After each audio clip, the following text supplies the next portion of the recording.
Good morning friends, I am Shalik Katane working as a subject assistant at DIET Gondia.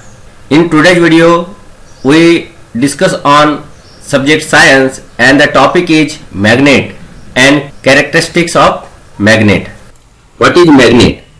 Magnet, the material to which objects made from iron, nickel, cobalt, etc.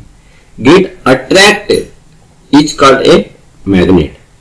म्हणजे magnet हा असा पदार्थ आहे जो iron, nickel, cobalt इत्यादी वस्तूंपासून बनवलेल्या पदार्थांना आपल्याकडे आकर्षित करतो. त्याला आपण मॅग्नेट म्हणजे चुंबक असे म्हणतो. What is magnetism? The attraction property of material is called magnetism. आपल्याकडे ओढून घेण्याच्या पदार्थाच्या गुणधर्माला आपण चुंबकीय पदार्थ असे म्हणतो किंवा त्याला मॅग्नेटिझम. What is magnetism? पदार्थाच्या आकर्षित करण्याच्या गुणधर्माला आपण मॅग्नेटिझम असे म्हणतो. Look at this picture. Here A pin holder. This is a pin holder and this is a fridge.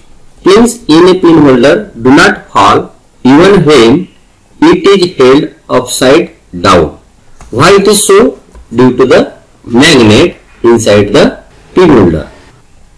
When we are shutting the door of a fridge, we find that it is closed automatically from a certain distance and does not open unless pulled again. Why it is so? Here a magnet is used in this gadget. A magnet is fitted in the cap of a pin holder and in the door of a fridge. Iron object sticks to a magnet. Magnetic and non-magnetic materials. Look at this picture. Here some objects are there. Take a magnet from a laboratory and bring it near various objects in your use. आपण दैनंदिन जीवनामध्ये उपयोग करत असलेल्या वस्तूंचा संग्रह जसे कापड, कागद, पेन, पिन, टॉर्च, काचेचा तुकडा इत्यादी वस्तूंचा आपण एकत्रित संग्रह करायचा आणि त्यामध्ये लॅबोरेटरी म्हणून आणलेला मॅग्नेट घेऊन जायचा. आपल्याला काय दिसते ते बघू. Which of them sticks to a magnet? आपल्याला या वस्तूंपैकी काही वस्तू इथं मॅग्नेटला चिकटलेल्या दिसतील. What materials is each of them made of? कोणता पदार्थ कशाने बनलेला आहे तो आपल्याला कळेल. Observe these things carefully. Classify the objects into two groups. Now these objects classify into two groups: those which are stick to the magnet and those which are do not stick to the magnet. Second, take a mixture of sand, pieces of paper, sawdust, iron filings and tins in a saucer and pass a magnet around the mixture. What happens? Iron, tins, magnetic materials are stick to the magnet and the non-magnetic material does not stick to the magnet.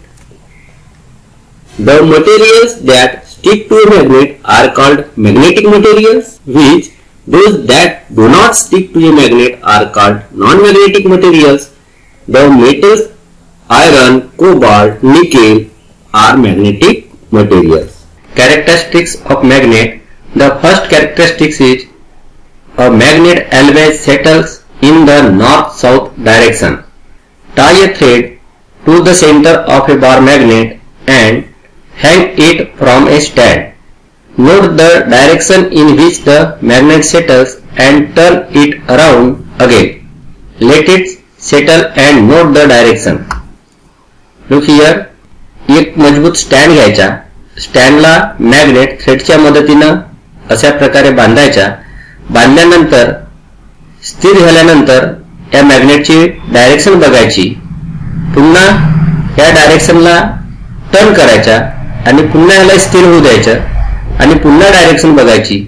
असं 2-4दा आपण केल्यानंतर आपल्याला माहिती चालेल की हा magnet स्थिर position आल्यानंतर तो एका विशिष्ट डायरेक्शन मध्येच आपल्याला आढळतो आणि ती डायरेक्शन असते north south. Hence a magnet always settle in the north south direction. The end of a magnet that point toward the north is called the north pole, while the end that points to the south is called the south pole. The north pole is indicated by N and the south pole by alphabet S. Means magnet always settle in north south direction. जो north कडे असतो त्याला north pole आपण म्हणून म्हणतो आणि जो south कडे असतो त्याला साऊथ पोल असे संबोधतो. Second characteristics, the magnetic force is concentrated at the two ends or poles of a magnet. Look here, take a bar magnet that can be cut with scissors or a knife. Take iron filling on a sheet of paper and place the magnet on it. Most of the iron filling will be seen to stick to its pole like this. This is the magnet and iron filling sticks on end of the magnet, means north pole and south poles, means at the poles on the magnet. Now cut the magnet into two pieces as shown in the picture and place those pieces on iron fillings. Pick up each of the pieces and observe them. मॅग्नेटचे दोन तुकडे करायचे आणि त्या मॅग्नेटला iron pieces मध्ये ठेवल्यानंतर आयरनचे बारीक बारीक कण आपल्याला मॅग्नेटच्या दोन्ही ध्रुवावरती चिकटलेले दिसतात.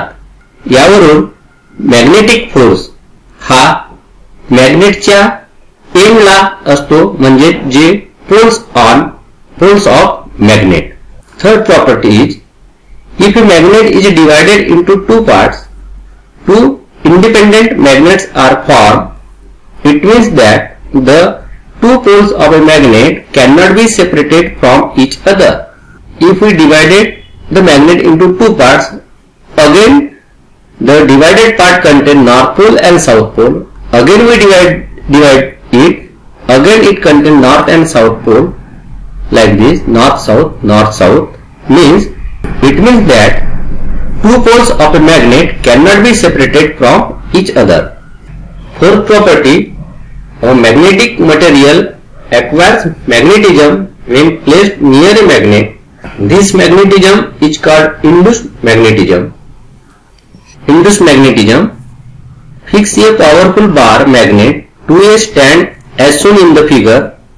Fix an iron bar at a short distance below the magnet. Take iron fillings near the iron bar. What happens? After some time, take the magnet away. एक स्टँड घ्यायचा आणि स्टँड मध्ये एक मॅग्नेट अटॅच करायचा. मॅग्नेटच्या खाली एक iron bar त्याच्यामध्ये fix करायचा आणि मॅग्नेटला आयरन बार अशा प्रकारे चिटकवायचा. आयरन बारच्या खाली आयरन पीसेस ठेवायचे. आयरनचे कण ठेवलेले असतात. आपल्याला काही वेळाने असं दिसून येते की हा आयरन जो असतो, आयरनला मॅग्नेटिक पीसेस आयरनकडे अट्रॅक्ट झालेले दिसतात आणि आयरनच्या एका एंडला हे मॅग्नेटचे पीसेस चिकटलेले आपल्याला असे प्रकारे दिसून येतात. Iron filings stick to the iron bar when the magnet is near it and fall off as soon as the magnet is taken away, that is the magnetism in the bar vanishes. आणि जेव्हा आपण magnet आणि iron bar याला अशा प्रकारे दूर केला की काही वेळाने आयरनला चिकटलेले आयरनचे पीसेस आपल्याला पुन्हा खाली पडलेले दिसतात. म्हणजेच यामधला जो आयरन मधला जो मॅग्नेटिझम आहे तो व्हॅनिश झालेला आहे, संपलेला आहे. Means such type of magnetism is called as induced magnetism. The fifth property is, there is a repulsion between like poles of a magnet while there is a attraction between the opposite poles. Fix a bar magnet to a stand as shown in the figure. Let it become steady. Take another bar magnet near the hanging bar magnet. Observe that Observe what happens. Do the same again and again, exchanging the ends of the magnet. In first figure, two magnets are hanging like this. When north pole of first magnet is nearer to north pole of second magnet, there is a repulsion. They not attract each other. In second figure, south pole of first bar magnet nearer to the south pole of second bar magnet, there is also repulsion. They not attract each other. But in third, north pole of first magnet nearer to south pole of second bar magnet, we see that there is a attraction between north and south pole. Means we say that there is a repulsion between like poles of a magnet, while there is a attraction between the opposite poles. Thank you friends for watching this video.